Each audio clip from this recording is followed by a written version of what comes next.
नवरात्रि के 9 दिनों में माँ दुर्गा की पूजा उपासना के साथ अष्टमी या नवमी तिथि को कन्या पूजन का विशेष महत्व है।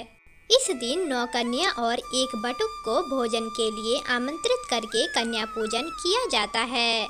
नवरात्रि में कन्या पूजन कब किया जाता है, जानिए कन्या पूजन विधि और महत्व। शारदीय नवरात्रि आरंभ हो चुके हैं। नवरात्रि का आरंभ आश्विन मास की प्रतिपदा तिथि से होकर नवमी तिथि को समापन होता है।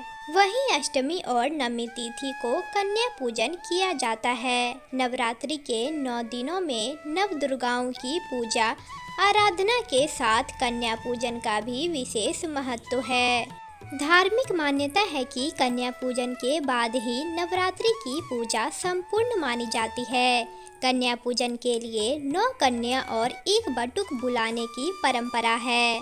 कन्याओं को माँ दुर्गा के 9 स्वरूपों का प्रतीक माना जाता है। मान्यता है कि विधि विधान से कन्या पूजन करने पर माता रानी अपने भक्तों पर कृपा बनाए रखती है। घर में सुख समृद्धि और खुशहाली आती है। आइए जानते हैं नवरात्रि में कन्या पूजन की विधि और महत्व। कन्या पूजन विधि। पूजन विधि नंबर 1, अष्टमी या नवमी तिथि पर कन्या पूजन के लिए कन्याओं और बटुक को निमंत्रण दें। नंबर 2, इसके बाद अष्टमी या नवमी तिथि को पूजा के दौरान कन्या पूजन का संकल्प लें।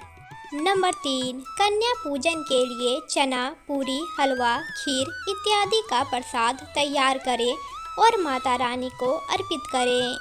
नंबर 4, घर में कन्याओं के आगमन पर सबसे पहले साफ पानी से उनके चरणों को धोएं। नंबर 5, इसके बाद कन्याओं को आसन पर बिठाएं और उन्हें हलवा, पूरी और चना खिलाएं। नंबर 6, कन्याओं द्वारा भोजन खत्म कर लेने पर उनका हाथ धुलवाएं और आसन पर बिठाएं। नंबर 7, इसके बाद उन्हें चंदन का टीका, रक्षा सूत्र बांधकर चरण स्पर्श करें।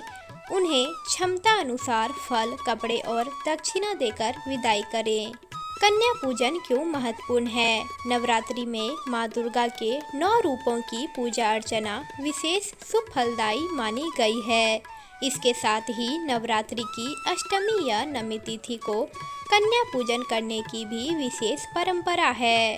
कन्याओं को देवी का स्वरूप माना गया है। कन्या पूजन में 2 वर्ष से लेकर 10 वर्ष तक की आयु की कन्याओं को घर बुलाकर कन्या पूजन किया जाता है।